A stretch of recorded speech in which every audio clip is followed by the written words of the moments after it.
इस कथा को सुनने से पहले अपनी दोनों आंखें बंद कर लीजिए और अपने मन की आंखें खोल दीजिए।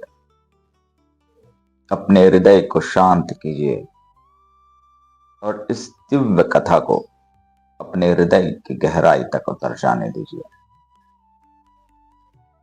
अब कल्पना कीजिए, प्राचीन भारत का वह समय जब घने वन, पवित्र नदियां और तपस्वियों के आश्रमों से यह भूमि सुशोभित थी।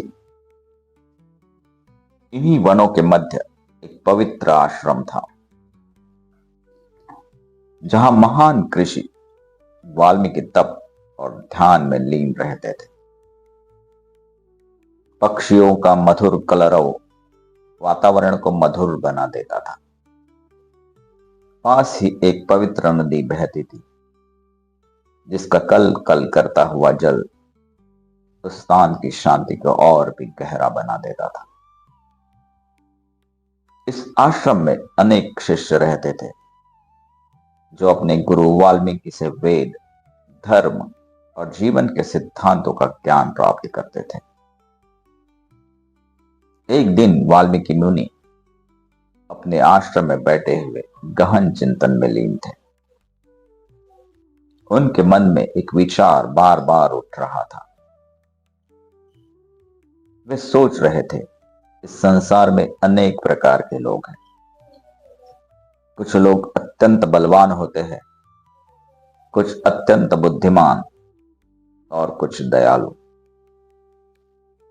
परंतु क्या इस संसार में कोई ऐसा मनुष्य भी है जिसमें सभी श्रेष्ठ गुण एक साथ विद्यमान हो? क्या कोई ऐसा पुरुष है जो गुणवान हो, वीर हो, धर्म को जानने वाला हो, उपकार को स्मरण रखने वाला हो और जो सदैव सत्य बोलता हो?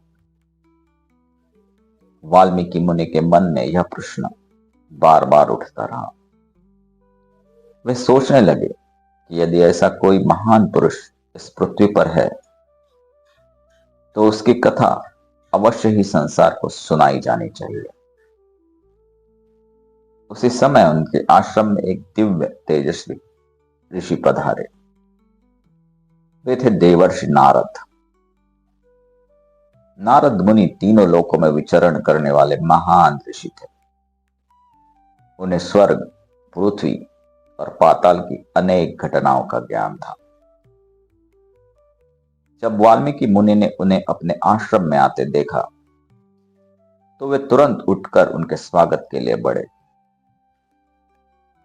उन्होंने आदरपूर्वक उनका अभिवादन किया और उन्हें आसन प्रदान किया। कुछ समय तक दोनों महर्षि धर्म और ज्ञान की बातों पर चर्चा करते रहे। फिर अवसर देखकर वाल्मीकि मुनि ने वह प्रश्न पूछा जो उनके मन में लंबे समय से उठ रहा था। उन्होंने कहा, हे महर्षि, इस समय इस पृथ्वी पर ऐसा कौन मनुष्य है जो गुणवान और वीर हो, जो धर्म को जानने वाला हो, जो उपकार को स्मरण रखने वाला हो और जो सदैव सत्य बोलता हो? ऐसा कौन है जिसका चरित्र उत्तम हो, जो सभी प्राणियों का हित चाहता हो, जो विद्वान और समर्थ हो और जिसे देखकर सभी के मन में प्रसन्नता उत्पन्न हो जाए? वाल्मीकि मुनि ने आगे कहा, ऐसा कौन है जिसने अपने क्रोध को जीत लिया हो, जो तेजस्वी हो, जो किसी से ईर्ष्या नहीं करता हो और जो युद्ध में इतना पराक्रमी हो कि देवता भी उससे भय करे? ये प्रश्न अत्यंत गहरे थे। वाल्मीकि केवल किसी राजा या योद्धा के बारे में नहीं पूछ रहे थे। वे ऐसे मनुष्य की खोज कर रहे थे जो आदर्श जीवन का प्रतीक हो। नारद मुनि ने वाल्मीकि के इन प्रश्नों को ध्यानपूर्वक सुना। फिर उनके मुख पर एक हल्की मुस्कान प्रकट हुई। उन्होंने कहा, हे मुनि, आपने जिन गुणों का वर्णन किया है वे इस संसार में अत्यंत दुर्लभ है, परंतु एक ऐसा पुरुष है जिसमें ये सभी गुण विद्यमान हैं। यह सुनकर वाल्मीकि की जिज्ञासा और बढ़ गई।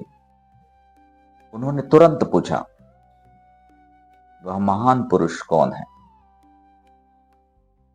तब नारद मुनि ने उत्तर दिया, इक्ष्वाकु वंश में जन्मे एक महान पुरुष, उनका नाम है राम। राम, यह नाम सुनते ही वातावरण मानो और भी पवित्र हो गया। नारद मुनि आगे कहते हैं, राम आत्म संयमी है। वे अपने मन और इंद्रियों पर पूर्ण नियंत्रण रखते हैं। वे अत्यंत वीर और पराक्रमी हैं। उनका तेज अत्यंत दिव्य और उनका धैर्य अटल है। राम अत्यंत बुद्धिमान है और वे धर्म और नीति को भली भांति जानते हैं। उनकी वाणी मधुर और प्रभावशाली है।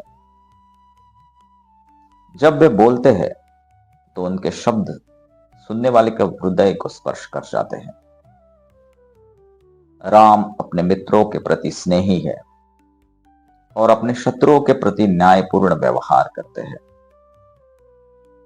वे कभी अन्याय का सहारा नहीं लेते।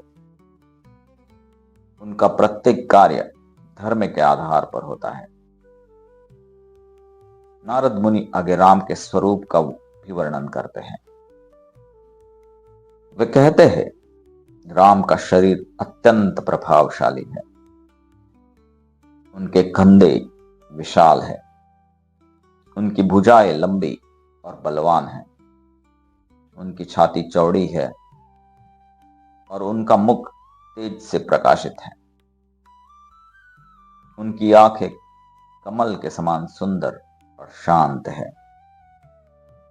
उनका व्यक्तित्व इतना प्रभावशाली है कि जो भी उन्हें देखता है उनके प्रति सम्मान अनुभव करता है। लेकिन राम की महानता केवल उनके रूप या बल में ही नहीं है। उनकी सबसे बड़ी शक्ति है धर्म और मर्यादा। राम सदैव धर्म के मार्ग पर चलते हैं। वे अपने कर्तव्यों का पालन करते हैं और दूसरों के कल्याण के लिए सदैव तत्पर रहते हैं। नारद मुनि के इन वचनों को सुनकर वाल्मीकि मुनि गहरे विचार में डूब गए। उन्होंने उस महान पुरुष की कथा की झलक अभी अभी सुनी थी। उनके मन में एक विचार उत्पन्न हुआ। उन्होंने निश्चय किया कि वे राम के जीवन की पूरी कथा का वर्णन करेंगे। एक ऐसी कथा जो आने वाली पीढ़ियों को धर्म, साहस और आदर्श जीवन का मार्ग दिखाएगी। और इसी संकल्प के साथ प्रारंभ हुई एक महान कथा, रामायण की कथा। रामायण की कथा आगे सुनने के लिए इस वीडियो को लाइक कीजिए, इसे अपने दोस्तों के साथ, रिश्तेदारों के साथ शेयर कीजिए तथा इस चैनल को सब्सक्राइब कर लीजिए। अब तक की वीडियो देखने के लिए आप सभी का बहुत बहुत धन्यवाद।